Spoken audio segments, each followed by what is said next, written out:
Script YouTube, le baptême, une réplique des rituels égyptiens selon Spinoza. Imaginez que chaque geste sacré que vous pensez unique à votre religion ait été répété des milliers de fois, il y a plus de 5 millénaires, dans les temples sombres de l'Égypte ancienne. Imaginez que les mots prononcés aujourd'hui, lors d'un baptême chrétien, soient presque identiques à ceux murmurés par les prêtres de Thoth au bord du Nil. Cela vous semble impossible. Pourtant, un homme l'a démontré de manière irréfutable au XVIIe siècle. Et ses découvertes ont failli lui coûter la vie. Si vous aimez les histoires qui remettent en question tout ce que vous croyez savoir, n'oubliez pas de vous abonner au canal pour ne manquer aucun moment de ces révélations extraordinaires. D'ailleurs, dites-moi dans les commentaires de quel pays vous nous regardez et à quelle heure vous suivez cette vidéo. J'adore découvrir d'où viennent nos spectateurs passionnés d'histoire. Et si vous regardez sur votre téléphone portable, un petit « j'aime » nous aiderait énormément à faire découvrir ces vérités cachées à plus de personnes. Mais qui était donc cet homme qui a osé défier les dogmes de son époque? Son nom, Baruch Spinoza. Et ce qu'il a découvert sur les origines réelles du baptême chrétien va bouleverser votre vision de l'histoire religieuse pour toujours. Les mystères de l'eau sacrée dans l'Antiquité. Avez-vous déjà réfléchi à la raison pour laquelle l'eau occupe une place si centrale dans pratiquement toutes les religions du monde? Pourquoi ce liquide transparent et sans saveur est-il devenu le symbole universel de la purification spirituelle? Pour comprendre cette énigme, nous devons remonter aux rives du Nil, là où tout a commencé. L'Égypte ancienne n'était pas seulement une civilisation avancée en architecture et en astronomie. Elle était avant tout une théocratie sophistiquée où chaque aspect de la vie quotidienne était imprégné de ritualisme religieux. Les prêtres égyptiens avaient développé dès 3000 avant notre ère un système complexe de purification spirituelle basé sur l'utilisation rituelle de l'eau sacrée du Nil. Mais attention, il ne s'agissait pas simplement de se laver. Ces rituels suivaient des protocoles d'une précision mathématique que nous retrouvons point par point dans les baptêmes chrétiens d'aujourd'hui. Est-ce une coïncidence ? Spinoza pensait que non, et les preuves qu'il a rassemblées sont troublantes. Dans les temples de Memphis et de Thèbes, les futurs initiés devaient d'abord se présenter devant un prêtre purificateur. Ce dernier prononçait une formule d'invocation au Dieu, puis plongeait 3 fois la tête du candidat dans l'eau sacrée. À chaque immersion correspondait une phrase rituelle. La première pour mourir à son ancienne vie, la deuxième pour renaître purifié et la troisième pour recevoir la protection divine. N'est-ce pas exactement ce qui se passe lors d'un baptême chrétien? Le prêtre ou le pasteur ne prononce-t-il pas des formules similaires avant de plonger le baptisé dans l'eau au nom du Père, du Fils et du Saint-Esprit? Cette triple invocation ne correspond-elle pas parfaitement aux 3 immersions égyptiennes? Mais les similitudes ne s'arrêtent pas là. Les Égyptiens avaient également développé un rituel spécifique pour les nouveau-nés. 40 jours après la naissance, l'enfant était amené au temple pour recevoir ce qu'ils appelaient l'eau de vie éternelle. Le prêtre traçait alors sur le front du bébé le symbole de l'Ankh, cette croix égyptienne représentant la vie éternelle, tout en récitant des prières de protection. Aujourd'hui encore, lors du baptême d'un enfant, ne trace-t-on pas une croix sur son front? Ne prononce-t-on pas des prières pour sa protection spirituelle? Et ce délai de 40 jours après la naissance, ne le retrouve-t-on pas dans de nombreuses traditions chrétiennes comme période de purification avant le baptême? Les papyrus découverts dans les ruines de la bibliothèque d'Alexandrie décrivent avec une précision stupéfiante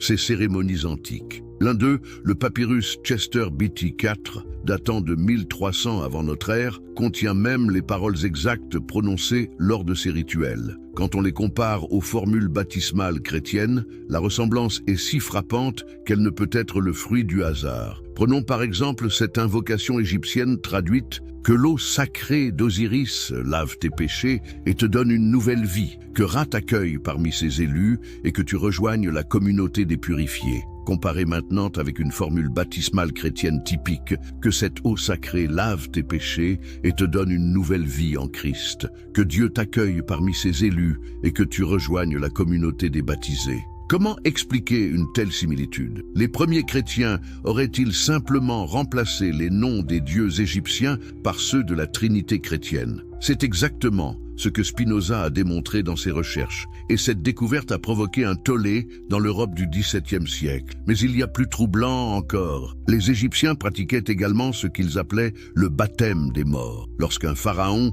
ou un noble décédait, son corps était purifié avec l'eau sacrée du Nil avant la momification. Cette pratique avait pour but de préparer l'âme du défunt à sa renaissance dans l'au-delà. Or, ne retrouve-t-on pas exactement la même tradition dans le christianisme primitif, où les morts étaient baptisés post-mortem pour assurer leur salut éternel? L'apôtre Paul lui-même fait référence à cette pratique dans sa première épître aux Corinthiens. Que feraient ceux qui se font baptiser pour les morts? Si les morts ne ressuscitent absolument pas, pourquoi se fait-on baptiser pour eux? Cette phrase, souvent embarrassante pour les théologiens chrétiens, trouve soudain tout son sens quand on la replace dans le contexte des traditions égyptiennes antérieures.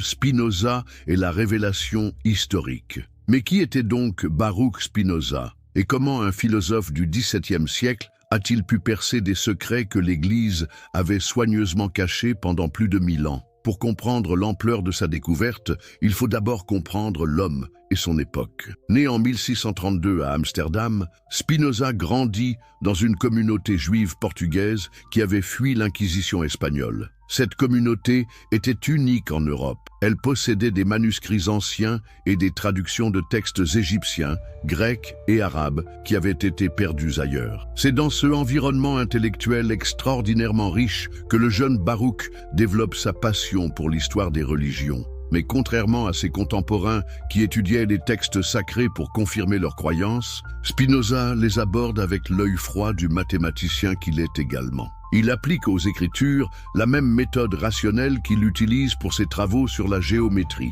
Et c'est là que tout bascule. En 1665, alors qu'il rédige son traité théologico-politique, Spinoza tombe sur une traduction récente de textes égyptiens rapportés d'Alexandrie par des marchands hollandais. Ces documents décrivent en détail les rituels de purification pratiqués dans les temples égyptiens. La révélation est foudroyante. Non seulement ces rituels ressemblent aux sacrements chrétiens, mais ils leur sont antérieurs de plus de 3 millénaires. Pourquoi cette découverte est-elle si révolutionnaire? Parce qu'elle remet en question le dogme fondamental du christianisme, l'origine divine et unique de ces sacrements. Si le baptême existait déjà en Égypte ancienne, comment peut-il être une révélation exclusive du Christ? Cette question va hanter Spinoza et orienter toutes ses recherches ultérieures. Avec la minutie du chercheur et la rigueur du philosophe, Spinoza entreprend alors une comparaison systématique entre les rituels égyptiens et chrétiens.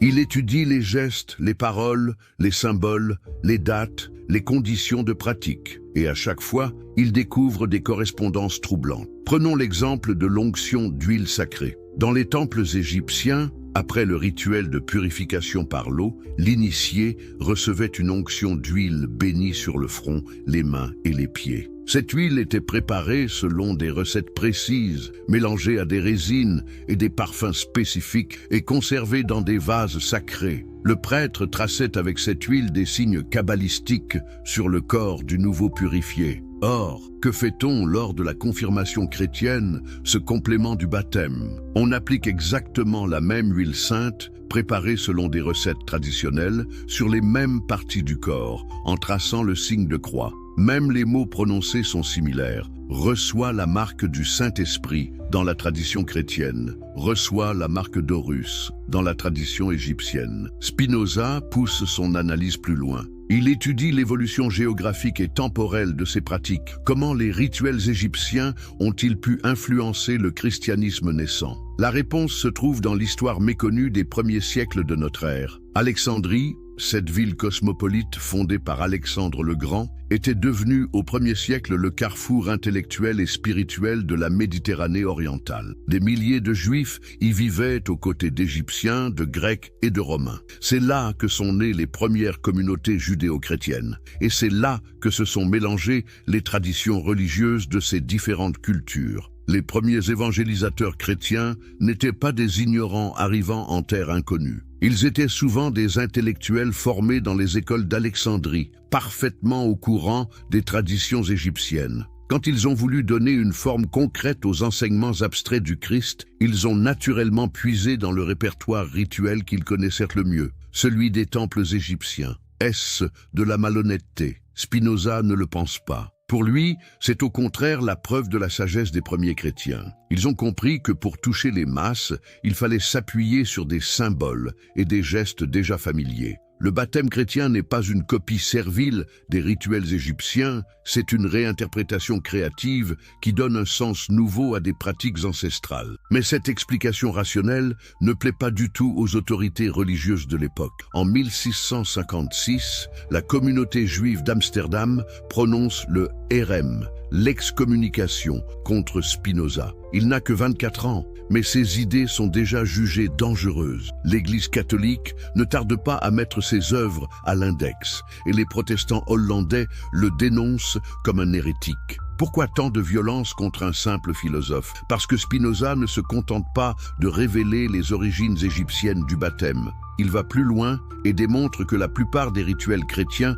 puisent leurs racines dans des traditions antérieures. La communion, elle ressemble étrangement au repas sacré des mystères d'Isis. Le signe de croix, il dérive directement de l'Ankh égyptienne. Les processions, elles reproduisent les cortèges des prêtres de Ra. Face à ces révélations, l'Église n'a que deux options. Soit admettre que ces sacrements ne sont pas d'origine divine exclusive, soit faire taire Spinoza. Elle choisit la seconde solution, mais il est trop tard. Les idées du philosophe hollandais se répandent dans toute l'Europe cultivée et elles vont révolutionner la conception de l'histoire religieuse. Les preuves archéologiques et leur impact révolutionnaire. Les intuitions géniales de Spinoza ont-elles résisté à l'épreuve du temps et de la science moderne? La réponse est plus que troublante. Non seulement ces découvertes ont été confirmées, mais les fouilles archéologiques des 2 derniers siècles ont révélé des preuves encore plus accablantes de la filiation directe entre les rituels égyptiens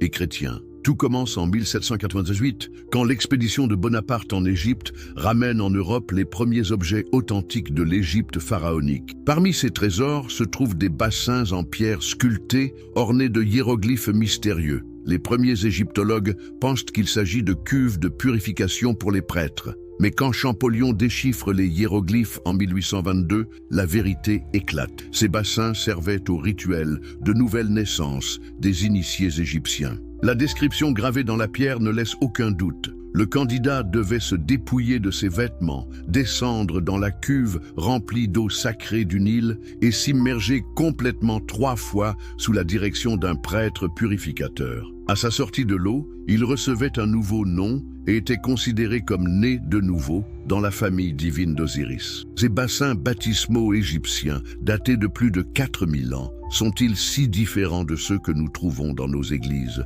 La forme est identique, une cuve assez profonde pour permettre l'immersion complète d'un adulte, avec des marches pour faciliter la descente et la remontée. Les inscriptions parlent de mort à l'ancienne vie et de renaissance spirituelle. Même les dimensions suivent des proportions sacrées que l'architecture chrétienne a scrupuleusement respectées. Mais les découvertes les plus spectaculaires ont lieu au XIXe et XXe siècle, quand les archéologues explorent systématiquement les nécropoles égyptiennes. Dans la tombe de Kéti, gouverneur d'Assiou, mort vers 2000 avant notre ère, ils mettent au jour des fresques d'une précision stupéfiante. Ces peintures murales représentent en détail les différentes étapes du rituel de purification par l'eau sacrée. La première scène montre le candidat nu, agenouillé devant un bassin circulaire. Un prêtre, vêtu d'une tunique blanche et portant sur la tête les cornes d'Hathor, verse l'eau sacrée sur la tête de l'initié en prononçant une incantation.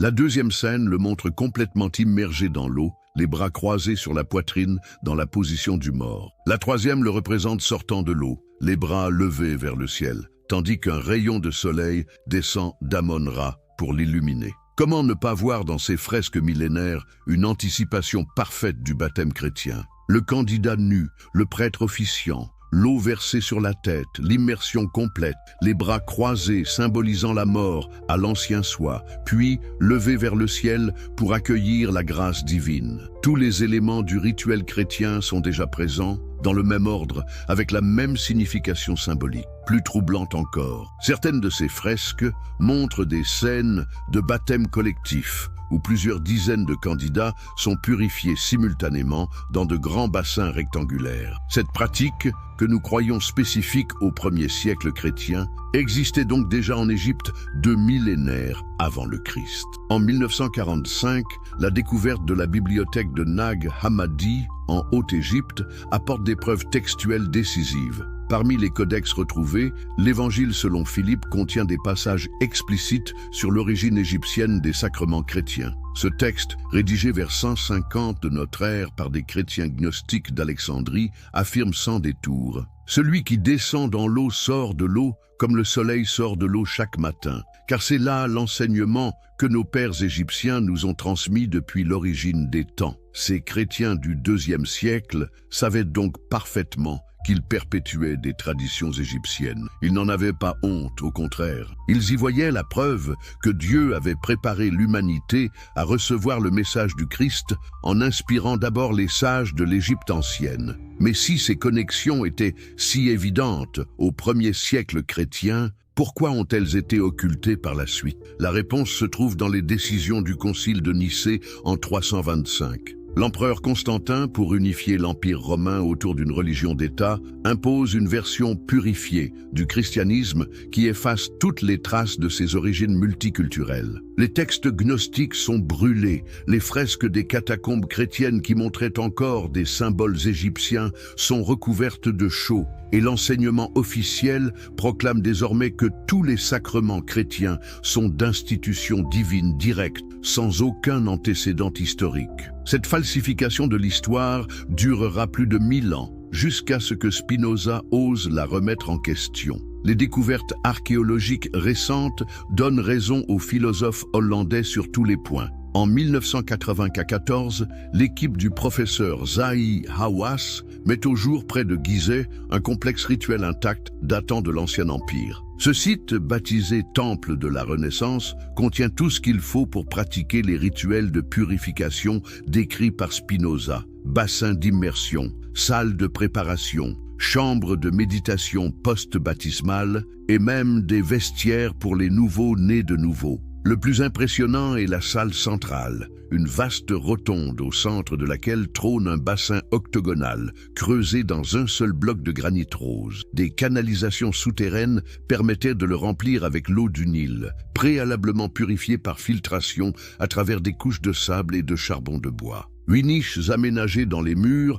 abritaient les statues des divinités protectrices et une coupole ouverte vers le ciel permettait à la lumière solaire d'illuminer la cérémonie. Cette architecture sacrée ne rappelle-t-elle rien? Les baptistères chrétiens des premiers siècles suivent exactement le même plan. Euforme octogonale symbolisant la Renaissance, bassin central pour l'immersion, coupole ouverte vers les cieux. Même le nombre 8 a la même signification dans les deux traditions. Il représente le passage du temps terrestre, symbolisé par le chiffre 7, vers l'éternité divine. Face à de telles évidences, comment peut-on encore nier la filiation directe entre les rituels égyptiens et chrétiens? Spinoza avait vu juste. Le baptême chrétien n'est pas une invention du premier siècle, c'est l'aboutissement d'une tradition spirituelle vieille de plusieurs millénaires. Cette découverte ne diminue en rien la beauté ou l'efficacité symbolique du sacrement chrétien, au contraire. Elle montre que l'humanité a toujours eu soif de purification et de renaissance spirituelle, et que cette aspiration universelle trouve dans le baptême son expression la plus parfaite. Script YouTube. Le baptême, une réplique des rituels égyptiens selon Spinoza. Introduction. Imaginez que chaque geste sacré que vous pensez unique à votre religion ait été répété des milliers de fois, il y a plus de 5 millénaires, dans les temples sombres de l'Égypte ancienne. Imaginez que les mots prononcés aujourd'hui, lors d'un baptême chrétien, soient presque identiques à ceux murmurés par les prêtres de Thoth au bord du Nil. Cela vous semble impossible? Pourtant, un homme l'a démontré de manière irréfutable au XVIIe siècle, et ses découvertes ont failli lui coûter la vie. Si vous aimez les histoires qui remettent en question tout ce que vous croyez savoir, n'oubliez pas de vous abonner au canal pour ne manquer aucun moment de ces révélations extraordinaires. D'ailleurs, dites-moi dans les commentaires de quel pays vous nous regardez et à quelle heure vous suivez cette vidéo. J'adore découvrir d'où viennent nos spectateurs passionnés d'histoire. Et si vous regardez sur votre téléphone portable, un petit « j'aime » nous aiderait énormément à faire découvrir ces vérités cachées à plus de personnes. Mais qui était donc cet homme qui a osé défier les dogmes de son époque? Son nom? Baruch Spinoza. Et ce qu'il a découvert sur les origines réelles du baptême chrétien va bouleverser votre vision de l'histoire religieuse pour toujours. Les mystères de l'eau sacrée dans l'Antiquité. Avez-vous déjà réfléchi à la raison pour laquelle l'eau occupe une place si centrale dans pratiquement toutes les religions du monde? Pourquoi ce liquide transparent et sans saveur est-il devenu le symbole universel de la purification spirituelle? Pour comprendre cette énigme, nous devons remonter aux rives du Nil, là où tout a commencé. L'Égypte ancienne n'était pas seulement une civilisation avancée en architecture et en astronomie. Elle était avant tout une théocratie sophistiquée où chaque aspect de la vie quotidienne était imprégné de ritualisme religieux. Les prêtres égyptiens avaient développé dès 3000 avant notre ère un système complexe de purification spirituelle basé sur l'utilisation rituelle de l'eau sacrée du Nil. Mais attention, il ne s'agissait pas simplement de se laver. Ces rituels suivaient des protocoles d'une précision mathématique que nous retrouvons point par point dans les baptêmes chrétiens d'aujourd'hui. Est-ce une coïncidence? Spinoza pensait que non, et les preuves qu'il a rassemblées sont troublantes. Dans les temples de Memphis et de Thèbes, les futurs initiés devaient d'abord se présenter devant un prêtre purificateur. Ce dernier prononçait une formule d'invocation au Dieu, puis plongeait 3 fois la tête du candidat dans l'eau sacrée. À chaque immersion correspondait une phrase rituelle. La première pour mourir à son ancienne vie, la deuxième pour renaître purifié et la troisième pour recevoir la protection divine. N'est-ce pas exactement ce qui se passe lors d'un baptême chrétien? Le prêtre ou le pasteur ne prononce-t-il pas des formules similaires avant de plonger le baptisé dans l'eau au nom du Père, du Fils et du Saint-Esprit? Cette triple invocation ne correspond-elle pas parfaitement aux 3 immersions égyptiennes, mais les similitudes ne s'arrêtent pas là. Les Égyptiens avaient également développé un rituel spécifique pour les nouveau-nés. 40 jours après la naissance, l'enfant était amené au temple pour recevoir ce qu'ils appelaient l'eau de vie éternelle. Le prêtre traçait alors sur le front du bébé le symbole de l'Ankh, cette croix égyptienne représentant la vie éternelle, tout en récitant des prières de protection. Aujourd'hui encore, lors du baptême d'un enfant, ne trace-t-on pas une croix sur son front? Ne prononce-t-on pas des prières pour sa protection spirituelle? Et ce délai de 40 jours après la naissance, ne le retrouve-t-on pas dans de nombreuses traditions chrétiennes comme période de purification avant le baptême? Les papyrus découverts dans les ruines de la bibliothèque d'Alexandrie décrivent avec une précision stupéfiante ces cérémonies antiques. L'un d'eux, le papyrus Chester Beatty IV, datant de 1300 avant notre ère, contient même les paroles exactes prononcées lors de ces rituels. Quand on les compare aux formules baptismales chrétiennes, la ressemblance est si frappante qu'elle ne peut être le fruit du hasard. Prenons par exemple cette invocation égyptienne traduite « Que l'eau sacrée d'Osiris lave tes péchés et te donne une nouvelle vie, que Ra t'accueille parmi ses élus et que tu rejoignes la communauté des purifiés. » Comparez maintenant avec une formule baptismale chrétienne typique, que cette eau sacrée lave tes péchés et te donne une nouvelle vie en Christ, que Dieu t'accueille parmi ses élus et que tu rejoignes la communauté des baptisés. Comment expliquer une telle similitude? Les premiers chrétiens auraient-ils simplement remplacé les noms des dieux égyptiens par ceux de la Trinité chrétienne? C'est exactement ce que Spinoza a démontré dans ses recherches, et cette découverte a provoqué un tollé dans l'Europe du XVIIe siècle. Mais il y a plus troublant encore. Les Égyptiens pratiquaient également ce qu'ils appelaient le baptême des morts. Lorsqu'un pharaon ou un noble décédait, son corps était purifié avec l'eau sacrée du Nil avant la momification. Cette pratique avait pour but de préparer l'âme du défunt à sa renaissance dans l'au-delà. Or, ne retrouve-t-on pas exactement la même tradition dans le christianisme primitif, où les morts étaient baptisés post-mortem pour assurer leur salut éternel? L'apôtre Paul lui-même fait référence à cette pratique dans sa première épître aux Corinthiens. Que feraient ceux qui se font baptiser pour les morts? Si les morts ne ressuscitent absolument pas, pourquoi se fait-on baptiser pour eux? Cette phrase, souvent embarrassante pour les théologiens chrétiens, trouve soudain tout son sens quand on la replace dans le contexte des traditions égyptiennes antérieures. Spinoza est la révélation historique. Mais qui était donc Baruch Spinoza? Et comment un philosophe du XVIIe siècle a-t-il pu percer des secrets que l'Église avait soigneusement cachés pendant plus de 1000 ans? Pour comprendre l'ampleur de sa découverte, il faut d'abord comprendre l'homme et son époque. Né en 1632 à Amsterdam, Spinoza grandit dans une communauté juive portugaise qui avait fui l'Inquisition espagnole. Cette communauté était unique en Europe. Elle possédait des manuscrits anciens et des traductions de textes égyptiens, grecs et arabes qui avaient été perdus ailleurs. C'est dans ce environnement intellectuel extraordinairement riche que le jeune Baruch développe sa passion pour l'histoire des religions. Mais contrairement à ses contemporains qui étudiaient les textes sacrés pour confirmer leurs croyances, Spinoza les aborde avec l'œil froid du mathématicien qu'il est également. Il applique aux Écritures la même méthode rationnelle qu'il utilise pour ses travaux sur la géométrie. Et c'est là que tout bascule. En 1665, alors qu'il rédige son traité théologico-politique, Spinoza tombe sur une traduction récente de textes égyptiens rapportés d'Alexandrie par des marchands hollandais. Ces documents décrivent en détail les rituels de purification pratiqués dans les temples égyptiens. La révélation est foudroyante. Non seulement ces rituels ressemblent aux sacrements chrétiens, mais ils leur sont antérieurs de plus de 3 millénaires. Pourquoi cette découverte est-elle si révolutionnaire? Parce qu'elle remet en question le dogme fondamental du christianisme, l'origine divine et unique de ces sacrements. Si le baptême existait déjà en Égypte ancienne, comment peut-il être une révélation exclusive du Christ? Cette question va hanter Spinoza et orienter toutes ses recherches ultérieures. Avec la minutie du chercheur et la rigueur du philosophe, Spinoza entreprend alors une comparaison systématique entre les rituels égyptiens et chrétiens. Il étudie les gestes, les paroles, les symboles, les dates, les conditions de pratique.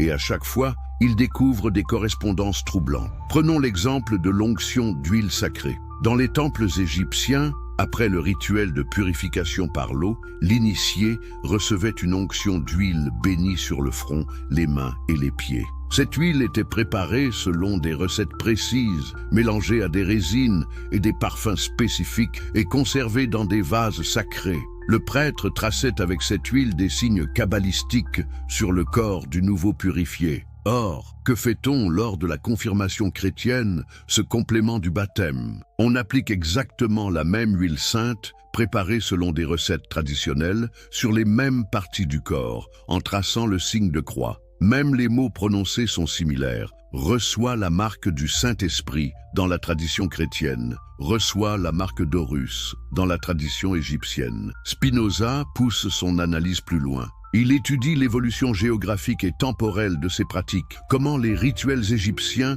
ont-ils pu influencer le christianisme naissant? La réponse se trouve dans l'histoire méconnue des premiers siècles de notre ère. Alexandrie, cette ville cosmopolite fondée par Alexandre le Grand, était devenue au 1er siècle le carrefour intellectuel et spirituel de la Méditerranée orientale. Des milliers de Juifs y vivaient aux côtés d'Égyptiens, de Grecs et de Romains. C'est là que sont nées les premières communautés judéo-chrétiennes. Et c'est là que se sont mélangées les traditions religieuses de ces différentes cultures. Les premiers évangélisateurs chrétiens n'étaient pas des ignorants arrivant en terre inconnue. Ils étaient souvent des intellectuels formés dans les écoles d'Alexandrie, parfaitement au courant des traditions égyptiennes. Quand ils ont voulu donner une forme concrète aux enseignements abstraits du Christ, ils ont naturellement puisé dans le répertoire rituel qu'ils connaissaient le mieux, celui des temples égyptiens. Est-ce de la malhonnêteté? Spinoza ne le pense pas. Pour lui, c'est au contraire la preuve de la sagesse des premiers chrétiens.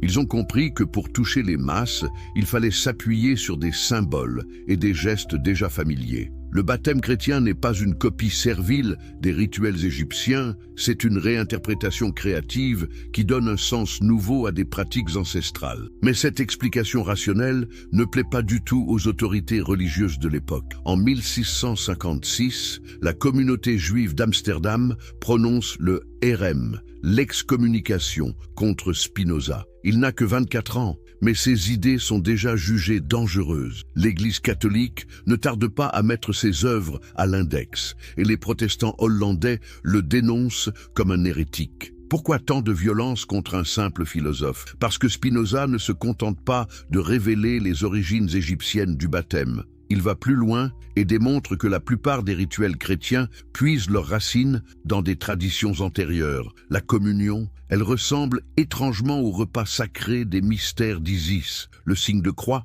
il dérive directement de l'Ankh égyptienne. Les processions, elles reproduisent les cortèges des prêtres de Ra. Face à ces révélations, l'Église n'a que deux options. Soit admettre que ces sacrements ne sont pas d'origine divine exclusive, soit faire taire Spinoza. Elle choisit la seconde solution, mais il est trop tard. Les idées du philosophe hollandais se répandent dans toute l'Europe cultivée et elles vont révolutionner la conception de l'histoire religieuse. Les preuves archéologiques et leur impact révolutionnaire. Les intuitions géniales de Spinoza ont-elles résisté à l'épreuve du temps et de la science moderne? La réponse est plus que troublante. Non seulement ces découvertes ont été confirmées, mais les fouilles archéologiques des 2 derniers siècles ont révélé des preuves encore plus accablantes de la filiation directe entre les rituels égyptiens et chrétiens. Tout commence en 1798, quand l'expédition de Bonaparte en Égypte ramène en Europe les premiers objets authentiques de l'Égypte pharaonique. Parmi ces trésors se trouvent des bassins en pierre sculptés, ornés de hiéroglyphes mystérieux. Les premiers égyptologues pensent qu'il s'agit de cuves de purification pour les prêtres. Mais quand Champollion déchiffre les hiéroglyphes en 1822, la vérité éclate. Ces bassins servaient au rituel de nouvelle naissance des initiés égyptiens. La description gravée dans la pierre ne laisse aucun doute. Le candidat devait se dépouiller de ses vêtements, descendre dans la cuve remplie d'eau sacrée du Nil et s'immerger complètement 3 fois sous la direction d'un prêtre purificateur. À sa sortie de l'eau, il recevait un nouveau nom et était considéré comme né de nouveau dans la famille divine d'Osiris. Ces bassins baptismaux égyptiens, datés de plus de 4000 ans, sont-ils si différents de ceux que nous trouvons dans nos églises? La forme est identique, une cuve assez profonde pour permettre l'immersion complète d'un adulte, avec des marches pour faciliter la descente et la remontée. Les inscriptions parlent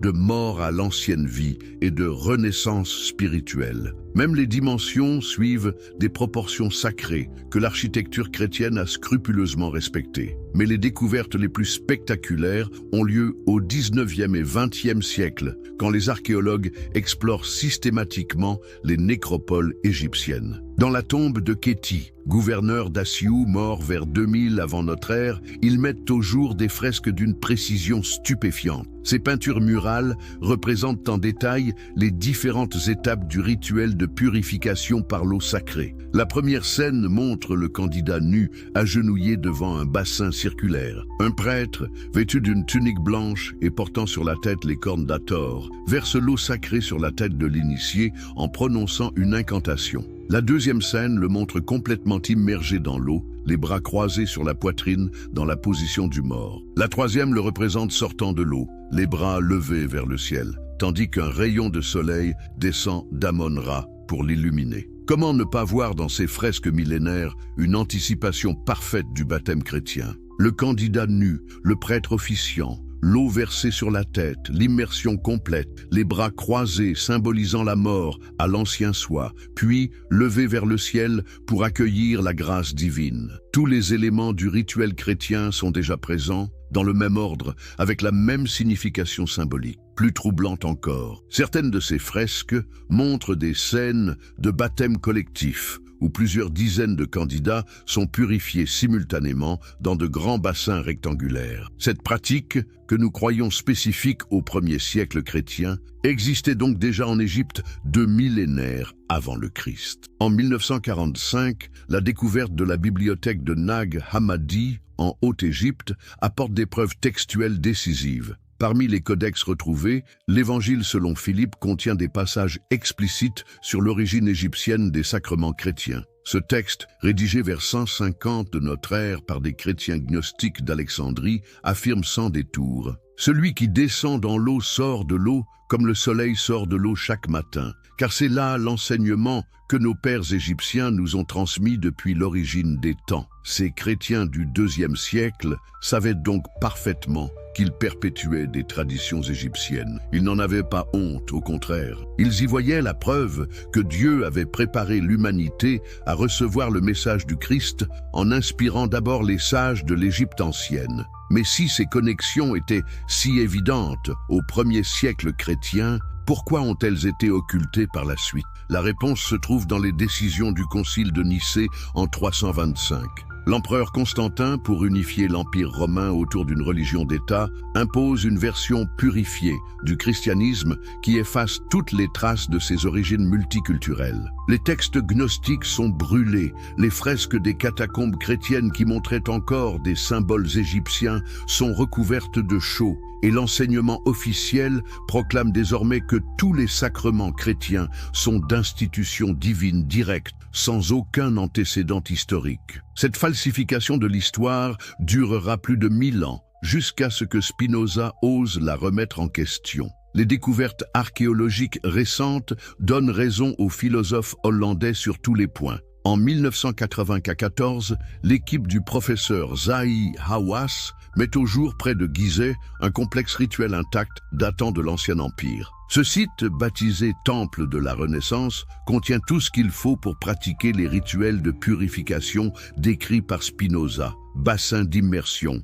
salle de préparation, chambre de méditation post-baptismale et même des vestiaires pour les nouveaux nés de nouveau. Le plus impressionnant est la salle centrale, une vaste rotonde au centre de laquelle trône un bassin octogonal, creusé dans un seul bloc de granit rose. Des canalisations souterraines permettaient de le remplir avec l'eau du Nil, préalablement purifiée par filtration à travers des couches de sable et de charbon de bois. 8 niches aménagées dans les murs abritaient les statues des divinités protectrices et une coupole ouverte vers le ciel permettait à la lumière solaire d'illuminer la cérémonie. Cette architecture sacrée ne rappelle-t-elle rien? Les baptistères chrétiens des premiers siècles suivent exactement le même plan. Euforme octogonale symbolisant la Renaissance, bassin central pour l'immersion, coupole ouverte vers les cieux. Même le nombre 8 a la même signification dans les deux traditions. Il représente le passage du temps terrestre, symbolisé par le chiffre 7,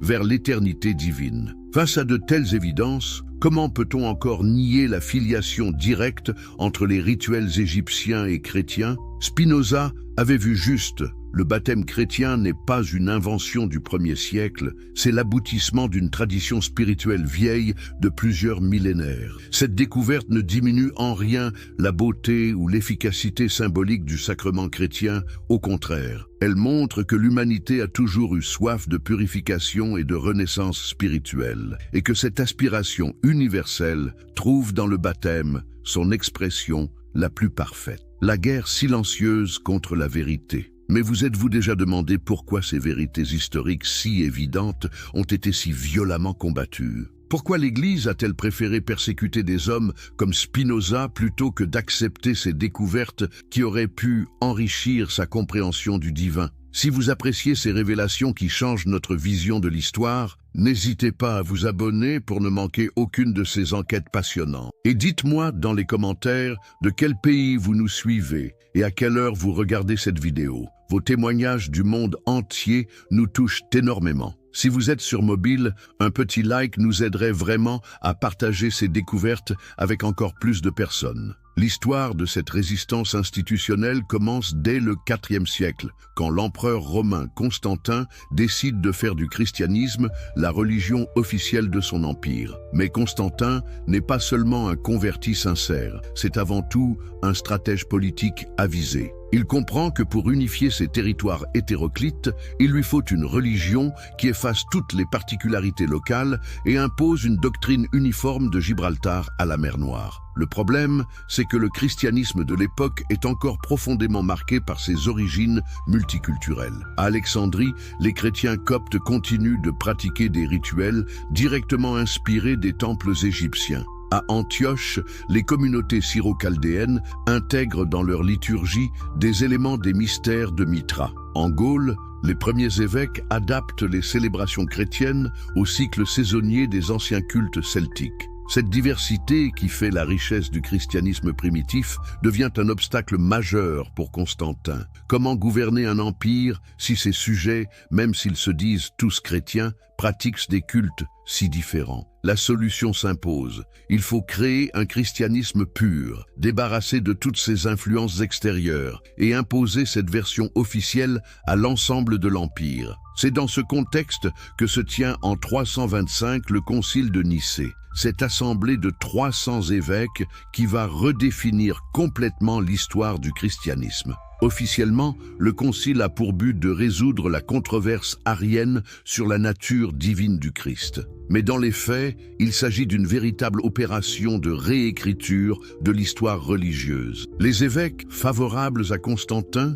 principalement issus des églises occidentales moins influencées par les traditions orientales, imposent une vision purifiée du christianisme. Tous les textes qui mentionnent les origines égyptiennes, grecques ou orientales des rituels chrétiens sont déclarés apocryphes et promis à la destruction. Les évêques qui s'y opposent, comme Osius de Cordoue ou Macaire de Jérusalem, sont contraints au silence ou à l'exil. Mais comment peut-on effacer du jour au lendemain 15 siècles de tradition spirituelle? La tâche semble impossible, et pourtant, l'Église va s'y employer avec une détermination implacable. La première étape consiste à réécrire littéralement l'histoire. Tous les manuscrits conservés dans les bibliothèques des monastères sont révisés. Les passages qui évoquent la continuité entre les religions antiques et le christianisme sont supprimés ou modifiés. Prenons l'exemple de l'histoire ecclésiastique d'Eusèbe de Césarée,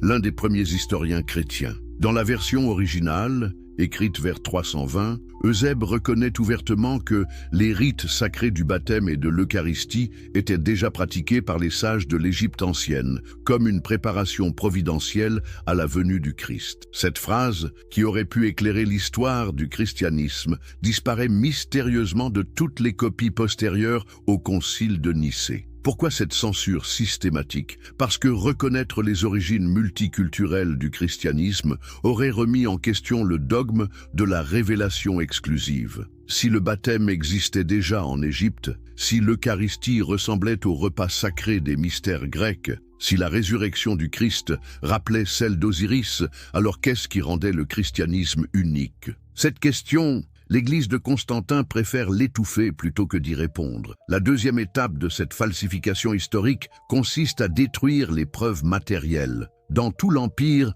des équipes de purificateurs sillonnent les anciennes communautés chrétiennes pour effacer les traces compromettantes. Les fresques des catacombes romaines, qui montraient encore des symboles égyptiens ou grecs, sont recouvertes de nouvelles peintures strictement conformes à l'iconographie officielle. Les mosaïques des basiliques d'Afrique du Nord, où l'on voyait le Christ entouré d'Isis et d'Horus, sont martelées et remplacées par des scènes exclusivement bibliques. Cette entreprise de destruction atteint son paroxysme avec l'incendie de la bibliothèque d'Alexandrie en 391. Cet événement, longtemps attribué aux barbares ou aux musulmans, est en réalité l'œuvre de chrétiens fanatiques dirigés par l'évêque Théophile. En quelques jours, des milliers de manuscrits qui documentaient les origines multiculturelles du christianisme partent en fumée. Avec eux disparaissent pour des siècles les preuves de la filiation entre les rituels égyptiens et chrétiens. Mais pourquoi une telle violence? Parce que l'enjeu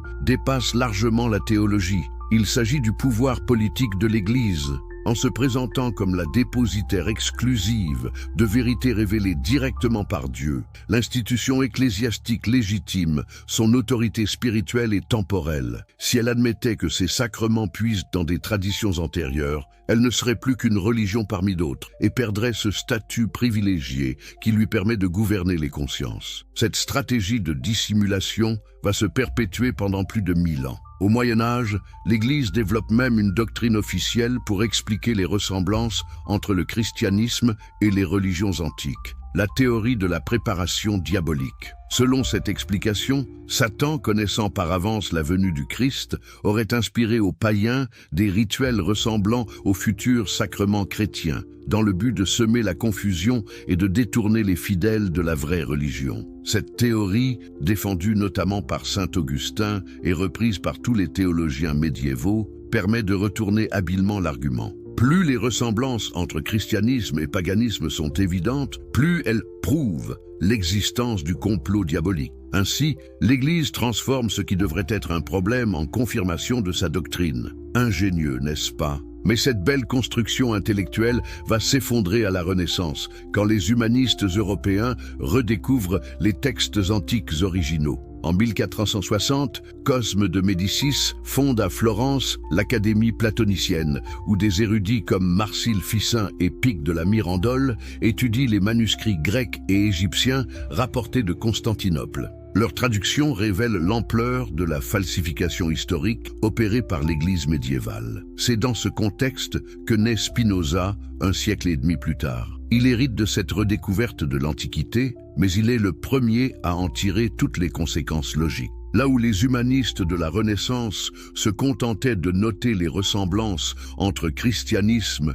et paganisme, Spinoza démontre scientifiquement la filiation directe et assume courageusement les implications de sa découverte. La réaction ne se fait pas attendre. En 1656, la communauté juive d'Amsterdam prononce contre lui un érème d'une violence inouïe. Maudit soit-il le jour, et maudit soit-il la nuit. Maudit soit-il quand il se couche, et maudit soit-il quand il se lève. Maudit soit-il quand il sort, et maudit soit-il quand il entre. L'Éternel ne lui pardonnera pas, mais alors la colère de l'Éternel et sa jalousie s'enflammeront contre cet homme. Pourquoi une telle haine? Parce que Spinoza ne se contente pas de révéler les origines égyptiennes du baptême chrétien. Il va plus loin et montre que le judaïsme lui-même a puisé massivement dans les traditions égyptiennes. Le sabbat, il ressemble étrangement au jour de repos sacré des prêtres de Ra. La circoncision, elle était déjà pratiquée par les Égyptiens 2000 ans avant Abraham. La Pâque, son rituel, rappelle de façon troublante les célébrations de la renaissance d'Osiris. Ces révélations brisent le mythe de l'originalité absolue des religions monothéistes. Elles montrent que juifs, chrétiens et musulmans partagent un héritage commun qui remonte à la vallée du Nil. Cette vérité qui devrait favoriser le dialogue interreligieux est perçue par les autorités comme une menace mortelle contre leur pouvoir exclusif d'interprétation du divin. La persécution de Spinoza devient alors le symbole de la résistance des institutions religieuses face à la vérité historique. Le philosophe hollandais est contraint de vivre dans la clandestinité, de publier ses œuvres de façon anonyme, de changer régulièrement de domicile pour échapper aux fanatiques qui veulent sa mort. Sa correspondance avec ses amis révèle un homme brisé par la solitude, mais qui refuse de renier ses découvertes. Dans une lettre à son ami Henry Oldenburg, secrétaire de la Royal Society de Londres, Spinoza écrit en 1665 « Ils peuvent brûler mes livres, ils peuvent m'interdire de parler, ils peuvent même m'ôter la vie, mais ils ne pourront jamais effacer ce que j'ai découvert, la vérité sur les origines de nos religions. Cette vérité leur survivra, et un jour, elle libérera l'humanité de l'obscurantisme qui l'opprime. » Ces mots prophétiques se révèlent exacts. Malgré toutes les persécutions, les idées de Spinoza continuent de circuler sous le manteau. Elles influencent d'abord les philosophes des Lumières, comme Voltaire, Diderot et d'Alembert, qui reprennent ces analyses dans leur critique des religions révélées. Puis elles se diffusent parmi les érudits européens qui, au XIXe siècle, entreprennent l'étude scientifique des religions comparées. Mais l'Église ne désarme pas. En 1864, le pape Pie IX publie l'encyclique Quanta Cura, accompagnée du fameux syllabus, qui condamne explicitement l'erreur moderne qui prétend que les dogmes de la religion chrétienne ont pu naître du développement historique des religions antérieures. Cette condamnation officielle montre que les découvertes de Spinoza continuent de faire des ravages dans les rangs catholiques. Le Vatican va même plus loin et crée en 1902 la Commission biblique pontificale, dont la mission officielle est de protéger l'authenticité et l'intégrité des Saintes Écritures contre les attaques de la critique rationaliste. En clair, il s'agit d'une institution chargée de réfuter scientifiquement les thèses de Spinoza et de ses successeurs. Pendant 60 ans, cette commission va publier des dizaines d'ouvrages prouvant l'originalité absolue des rituels chrétiens. Mais comment lutter contre l'évidence quand l'archéologie moderne multiplie les découvertes accablantes? En 1922, quand Howard Carter découvre la tombe de Toutankhamon et révèle au monde les rituels funéraires égyptiens dans toute leur splendeur, l'Église comprend que sa stratégie de déni ne peut plus fonctionner. Elle adopte alors une nouvelle tactique: la récupération. Désormais, l'Église ne nie plus les ressemblances entre christianisme et religions antiques. Elle les admet, mais les explique par une révélation progressive de Dieu à l'humanité. Selon cette nouvelle doctrine, Dieu aurait inspiré aux Égyptiens, aux Grecs et aux autres peuples antiques des rituels préfigurant les sacrements chrétiens pour préparer l'humanité à accueillir la révélation du Christ. Ainsi, les découvertes de Spinoza, loin de contredire la foi chrétienne, en confirmeraient au contraire la dimension universelle. Cette pirouette théologique ingénieuse permet à l'Église de sauver la face tout en intégrant les données historiques. Mais elle marque aussi la victoire posthume de Spinoza. Pour la première fois depuis Constantin, l'institution ecclésiastique reconnaît officiellement l'origine multiculturelle de ces traditions. C'est exactement ce que le philosophe hollandais avait prédit 3 siècles plus tôt.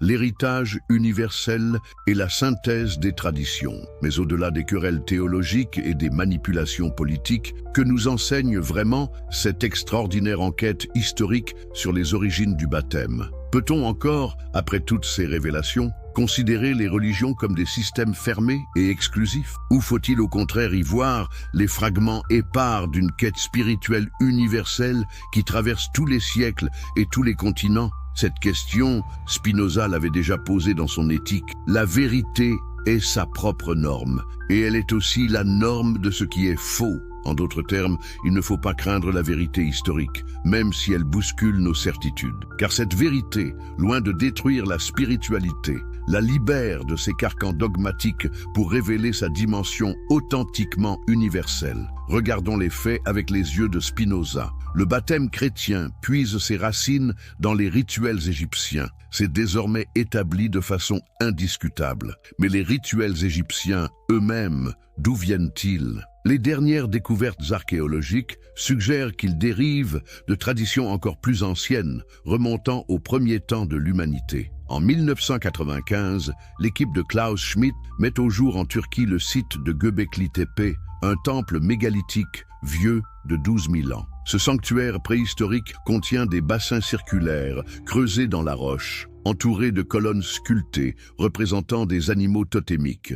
Les archéologues pensent que ces bassins servaient à des rituels de purification par l'eau, pratiqués par les chasseurs-cueilleurs du néolithique. Voici donc que l'histoire du baptême remonte bien au-delà de l'Égypte pharaonique. Elle plonge ses racines dans la préhistoire de l'humanité, à l'époque où nos ancêtres découvraient l'agriculture et inventaient les premiers cultes organisés. Cette révélation change complètement notre perspective. Le baptême n'appartient à aucune religion particulière. Il est l'héritage commun de toute l'espèce humaine. Cette universalité du rituel de purification par l'eau se retrouve d'ailleurs dans toutes les cultures du monde, même celles qui n'ont eu aucun contact avec l'Égypte ou le christianisme. Les Amérindiens pratiquaient la hutte de sudation, où la vapeur d'eau permettait la renaissance spirituelle. Les peuples d'Océanie connaissaient le bain sacré dans les lagons, censé laver l'âme des impuretés. Les traditions chamaniques de Sibérie incluaient des plongées rituelles dans les rivières gelées,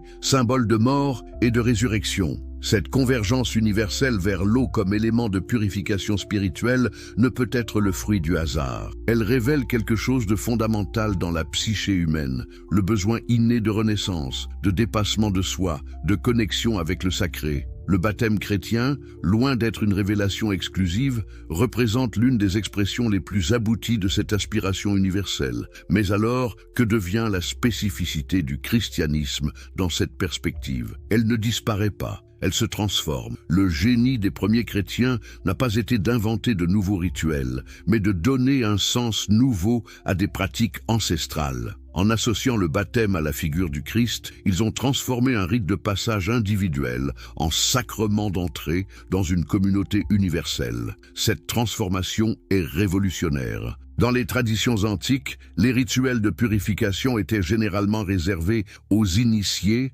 aux prêtres, aux membres d'une élite spirituelle. Le christianisme les démocratise et les ouvre à tous, sans distinction de race, de sexe ou de condition sociale. Un esclave romain, une femme grecque, un barbare gaulois peuvent tous recevoir le même baptême et accéder à la même dignité spirituelle. Cette universalisation du sacré est probablement l'apport le plus précieux du christianisme à l'histoire de l'humanité. Et elle est rendue possible précisément parce que le christianisme s'appuie sur des symboles et des rituels déjà universels. En puisant dans l'héritage égyptien, grec et oriental, les premiers chrétiens créent un langage spirituel que tous les peuples peuvent comprendre et s'approprier. Spinoza avait saisi cette dimension universalisante du christianisme. Dans son traité théologico-politique, il écrit « Le Christ n'est pas venu abolir la loi, mais l'accomplir. Et accomplir la loi, c'est révéler ce qu'elle contenait déjà en germe,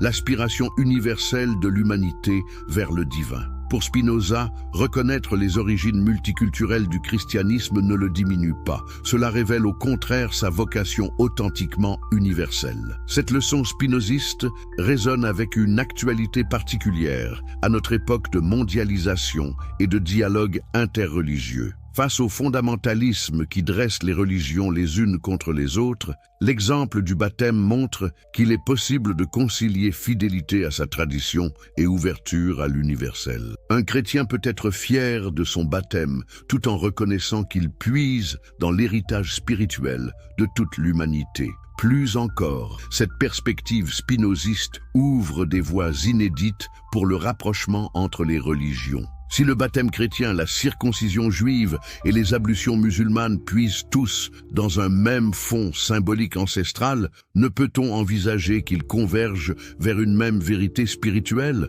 Cette hypothèse, qui aurait paru scandaleuse aux théologiens du passé, devient parfaitement cohérente dans une approche historique et rationnelle des religions. Certains penseurs contemporains explorent déjà cette voie. Le théologien Hans Kung, dans son projet d'éthique mondiale, montre que toutes les grandes religions partagent des valeurs communes qui remontent à l'expérience spirituelle primordiale de l'humanité. Le Dalai Lama, dans ses dialogues avec les représentants des autres confessions, insiste sur l'universalité de la compassion au-delà des différences doctrinales. Ces initiatives, qui auraient été impossibles sans les découvertes pionnières de Spinoza, dessinent l'avenir possible d'une spiritualité réconciliée avec elle-même. Une spiritualité qui ne nierait plus ses origines multiculturelles, mais en ferait au contraire la source de sa richesse et de sa vitalité. Une spiritualité qui ne se poserait plus en rivale des autres traditions, mais chercherait avec elle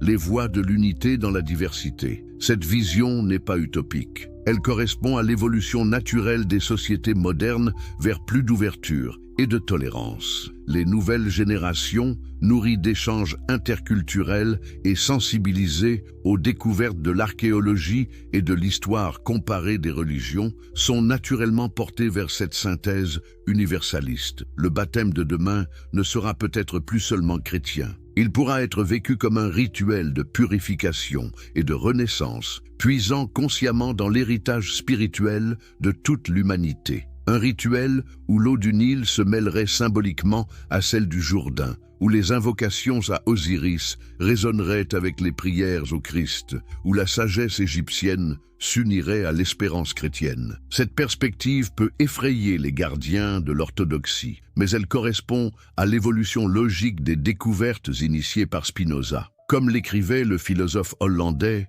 plus nous connaissons les choses particulières, plus nous connaissons Dieu. En révélant les connexions cachées entre les traditions spirituelles, nous ne les appauvrissons pas. Nous révélons au contraire leur participation commune à une vérité qui les dépasse et les unifie. Conclusion, vers une spiritualité libérée. Nous voici arrivés au terme de cette extraordinaire enquête qui nous a menés des temples de l'Égypte pharaonique aux découvertes révolutionnaires de Spinoza, des persécutions de l'Inquisition aux confirmations de l'archéologie moderne. Que retenir de ce voyage à travers les siècles et les civilisations? Quelles leçons tirer de ces révélations qui bouleversent notre vision traditionnelle de l'histoire religieuse? La première leçon, c'est que la vérité finit toujours par triompher, même quand les institutions les plus puissantes s'acharnent à la supprimer. Spinoza, ce philosophe solitaire et persécuté, a eu raison contre l'Église de son temps, contre les rabbins de sa communauté, contre tous les gardiens de l'orthodoxie qui voulaient faire taire ses découvertes. 3 siècles et demi après sa mort, ses intuitions géniales sont confirmées par la science moderne dans leurs moindres détails. Cette victoire de la vérité n'est pas seulement intellectuelle, elle est aussi spirituelle. En révélant les origines multiculturelles du baptême chrétien, Spinoza n'a pas détruit la foi, il l'a libérée. Il a montré que la spiritualité authentique n'a pas besoin de mensonges pour se justifier, qu'elle peut au contraire s'épanouir dans la reconnaissance de ses véritables racines. Car c'est bien de cela qu'il s'agit, reconnaître que nos traditions religieuses, loin d'être des révélations tombées du ciel, sont le fruit d'une longue maturation historique où se mêlent les apports de toutes les civilisations. Le baptême chrétien est plus beau, plus riche, plus universel quand on sait qu'il puise dans la sagesse égyptienne, qu'il perpétue des gestes vieux de 5 millénaires, qu'il s'inscrit dans cette quête intemporelle de purification et de renaissance qui caractérise l'humanité depuis ses origines. Cette perspective historique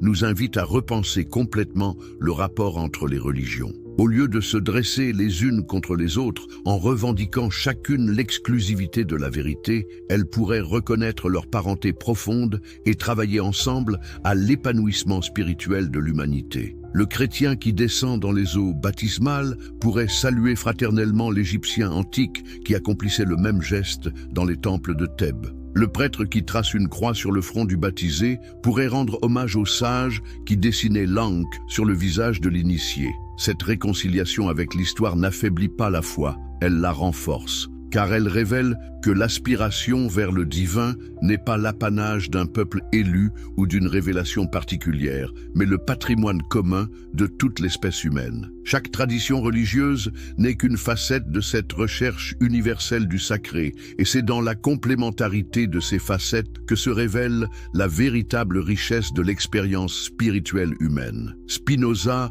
l'avait compris, lui qui écrivait dans l'Éthique: l'amour de Dieu envers les hommes et l'amour intellectuel de l'âme envers Dieu ne font qu'un. Pour aimer vraiment Dieu, il faut le connaître, et pour le connaître, il faut accepter la vérité sur l'histoire de nos rapports avec lui. Cette vérité peut d'abord déstabiliser nos certitudes, mais elle nous mène finalement vers une spiritualité plus profonde, plus authentique, plus universelle. L'héritage de Spinoza nous invite donc à dépasser les querelles confessionnelles pour retrouver l'unité fondamentale de l'expérience religieuse humaine. Que nous soyons chrétiens, juifs, musulmans, bouddhistes ou adeptes d'autres traditions, nous participons tous à cette même recherche de sens, de transcendance, de connexion avec l'absolu. Nos rituels différents dans leur forme, mais ils expriment la même soif spirituelle, le même besoin de purification et de renaissance. Dans le monde d'aujourd'hui, déchiré par les conflits religieux et les fondamentalismes, cette leçon spinoziste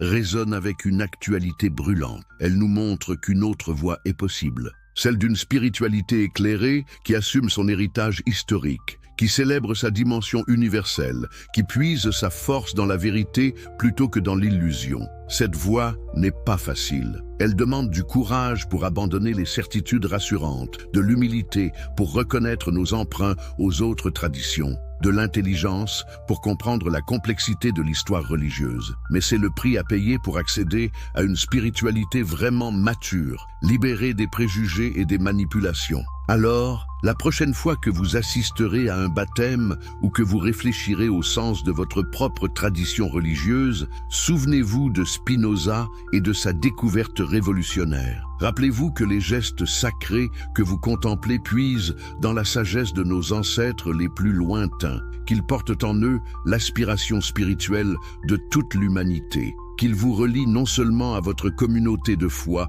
mais à la grande famille humaine dans sa quête éternelle de transcendance. Car c'est peut-être cela, finalement, le véritable message de cette extraordinaire enquête historique. Nous ne sommes pas les héritiers exclusifs d'une révélation particulière. Nous sommes les dépositaires solidaires d'une sagesse universelle qui s'enrichit de tous les apports et qui nous appelle à l'unité dans la diversité. Une sagesse que Spinoza, ce visionnaire persécuté, a eu le mérite de révéler au monde malgré toutes les résistances. Puisse son exemple nous inspirer dans notre propre quête de vérité et de spiritualité authentique.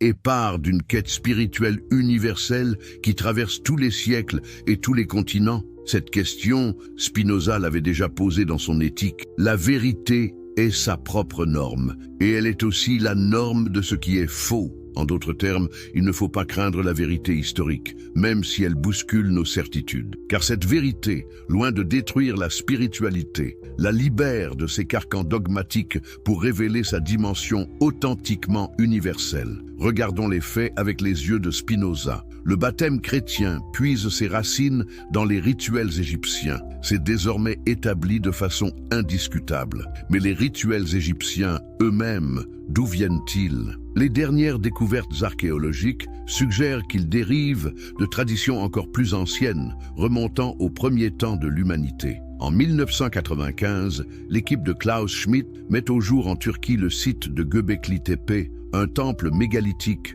vieux de 12 000 ans. Ce sanctuaire préhistorique contient des bassins circulaires creusés dans la roche, entourés de colonnes sculptées représentant des animaux totémiques. Les archéologues pensent que ces bassins servaient à des rituels de purification par l'eau, pratiqués par les chasseurs-cueilleurs du Néolithique. Voici donc que l'histoire du baptême remonte bien au-delà de l'Égypte pharaonique. Elle plonge ses racines dans la préhistoire de l'humanité, à l'époque où nos ancêtres découvraient l'agriculture et inventaient les premiers cultes organisés. Cette révélation change complètement notre perspective. Le baptême n'appartient à aucune religion particulière. Il est l'héritage commun de toute l'espèce humaine. Cette universalité du rituel de purification par l'eau se retrouve d'ailleurs dans toutes les cultures du monde, même celles qui n'ont eu aucun contact avec l'Égypte ou le christianisme. Les Amérindiens pratiquaient la hutte de sudation, où la vapeur d'eau permettait la renaissance spirituelle.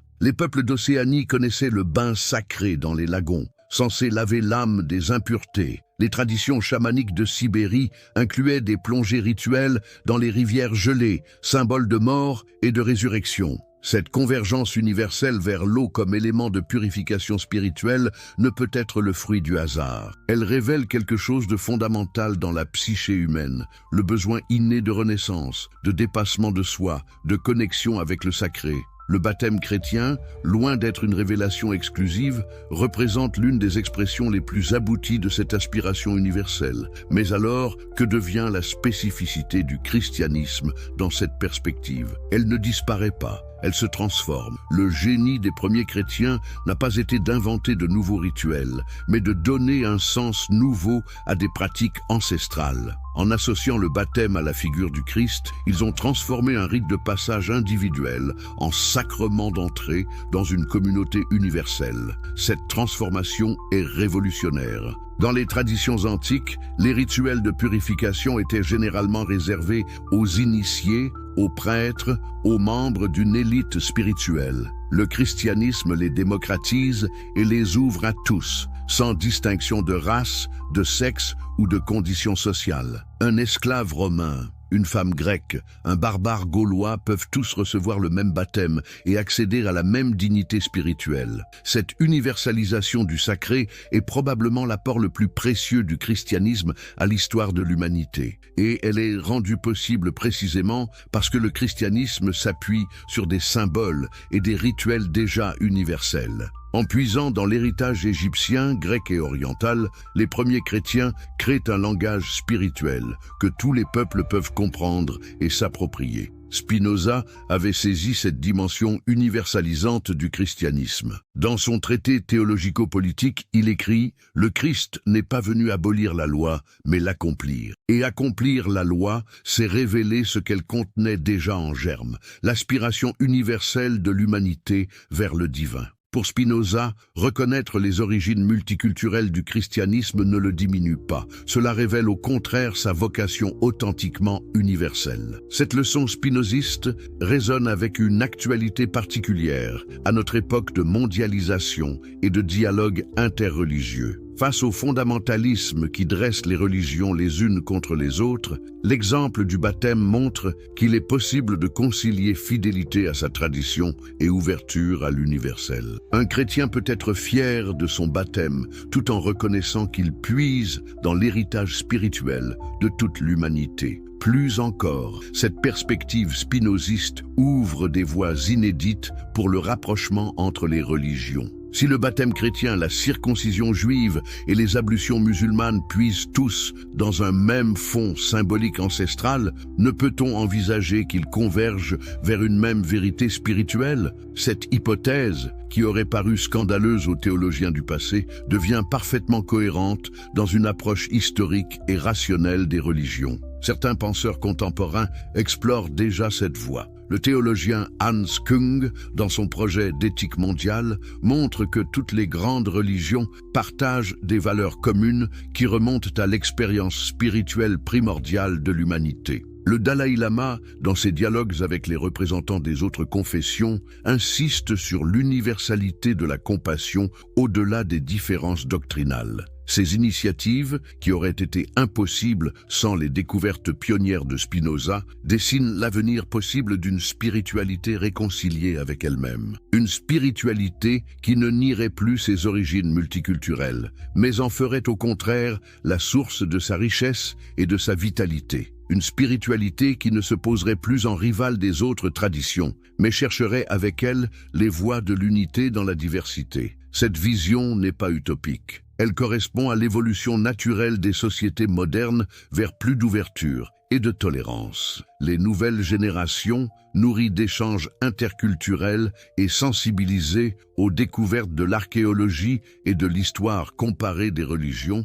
sont naturellement portées vers cette synthèse universaliste. Le baptême de demain ne sera peut-être plus seulement chrétien. Il pourra être vécu comme un rituel de purification et de renaissance, puisant consciemment dans l'héritage spirituel de toute l'humanité. Un rituel où l'eau du Nil se mêlerait symboliquement à celle du Jourdain, où les invocations à Osiris résonneraient avec les prières au Christ, où la sagesse égyptienne s'unirait à l'espérance chrétienne. Cette perspective peut effrayer les gardiens de l'orthodoxie, mais elle correspond à l'évolution logique des découvertes initiées par Spinoza. Comme l'écrivait le philosophe hollandais, plus nous connaissons les choses particulières, plus nous connaissons Dieu. En révélant les connexions cachées entre les traditions spirituelles, nous ne les appauvrissons pas. Nous révélons au contraire leur participation commune à une vérité qui les dépasse et les unifie. Conclusion, vers une spiritualité libérée. Nous voici arrivés au terme de cette extraordinaire enquête qui nous a mené des temples de l'Égypte pharaonique aux découvertes révolutionnaires de Spinoza, des persécutions de l'Inquisition aux confirmations de l'archéologie moderne. Que retenir de ce voyage à travers les siècles et les civilisations? Quelles leçons tirer de ces révélations qui bouleversent notre vision traditionnelle de l'histoire religieuse? La première leçon, c'est que la vérité finit toujours par triompher, même quand les institutions les plus puissantes s'acharnent à la supprimer. Spinoza, ce philosophe solitaire et persécuté, a eu raison contre l'Église de son temps, contre les rabbins de sa communauté, contre tous les gardiens de l'orthodoxie qui voulaient faire taire ses découvertes. 3 siècles et demi après sa mort, ses intuitions géniales sont confirmées par la science moderne dans leurs moindres détails. Cette victoire de la vérité n'est pas seulement intellectuelle, elle est aussi spirituelle. En révélant les origines multiculturelles du baptême chrétien, Spinoza n'a pas détruit la foi. Il l'a libérée. Il a montré que la spiritualité authentique n'a pas besoin de mensonges pour se justifier, qu'elle peut au contraire s'épanouir dans la reconnaissance de ses véritables racines. Car c'est bien de cela qu'il s'agit, reconnaître que nos traditions religieuses, loin d'être des révélations tombées du ciel, sont le fruit d'une longue maturation historique où se mêlent les apports de toutes les civilisations. Le baptême chrétien est plus beau, plus riche, plus universel quand on sait qu'il puise dans la sagesse égyptienne, qu'il perpétue des gestes vieux de 5 millénaires, qu'il s'inscrit dans cette quête intemporelle de purification et de renaissance qui caractérise l'humanité depuis ses origines. Cette perspective historique nous invite à repenser complètement le rapport entre les religions. Au lieu de se dresser les unes contre les autres en revendiquant chacune l'exclusivité de la vérité, elles pourraient reconnaître leur parenté profonde et travailler ensemble à l'épanouissement spirituel de l'humanité. Le chrétien qui descend dans les eaux baptismales pourrait saluer fraternellement l'Égyptien antique qui accomplissait le même geste dans les temples de Thèbes. Le prêtre qui trace une croix sur le front du baptisé pourrait rendre hommage au sage qui dessinait l'encre sur le visage de l'initié. Cette réconciliation avec l'histoire n'affaiblit pas la foi, elle la renforce, car elle révèle que l'aspiration vers le divin n'est pas l'apanage d'un peuple élu ou d'une révélation particulière, mais le patrimoine commun de toute l'espèce humaine. Chaque tradition religieuse n'est qu'une facette de cette recherche universelle du sacré, et c'est dans la complémentarité de ces facettes que se révèle la véritable richesse de l'expérience spirituelle humaine. Spinoza l'avait compris, lui qui écrivait dans l'Éthique: l'amour de Dieu envers les hommes et l'amour intellectuel de l'âme envers Dieu ne font qu'un. Pour aimer vraiment Dieu, il faut le connaître, et pour le connaître, il faut accepter la vérité sur l'histoire de nos rapports avec lui. Cette vérité peut d'abord déstabiliser nos certitudes, mais elle nous mène finalement vers une spiritualité plus profonde, plus authentique, plus universelle. L'héritage de Spinoza nous invite donc à dépasser les querelles confessionnelles pour retrouver l'unité fondamentale de l'expérience religieuse humaine. Que nous soyons chrétiens, juifs, musulmans, bouddhistes ou adeptes d'autres traditions, nous participons tous à cette même recherche de sens, de transcendance, de connexion avec l'absolu. Nos rituels différents dans leur forme, mais ils expriment la même soif spirituelle, le même besoin de purification et de renaissance. Dans le monde d'aujourd'hui, déchiré par les conflits religieux et les fondamentalismes, cette leçon spinoziste résonne avec une actualité brûlante. Elle nous montre qu'une autre voie est possible, celle d'une spiritualité éclairée qui assume son héritage historique, qui célèbre sa dimension universelle,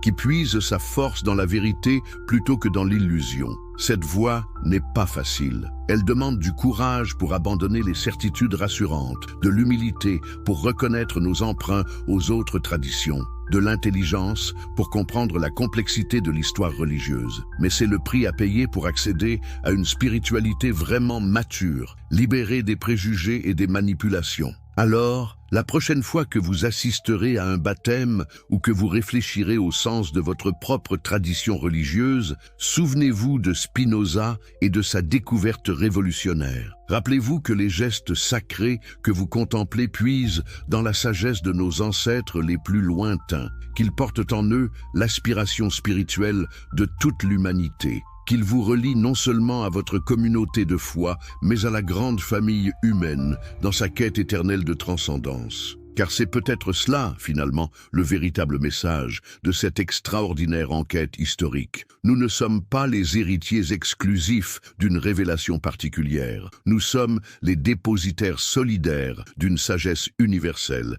qui s'enrichit de tous les apports et qui nous appelle à l'unité dans la diversité. Une sagesse que Spinoza, ce visionnaire persécuté, a eu le mérite de révéler au monde malgré toutes les résistances. Puisse son exemple nous inspirer dans notre propre quête de vérité et de spiritualité authentique.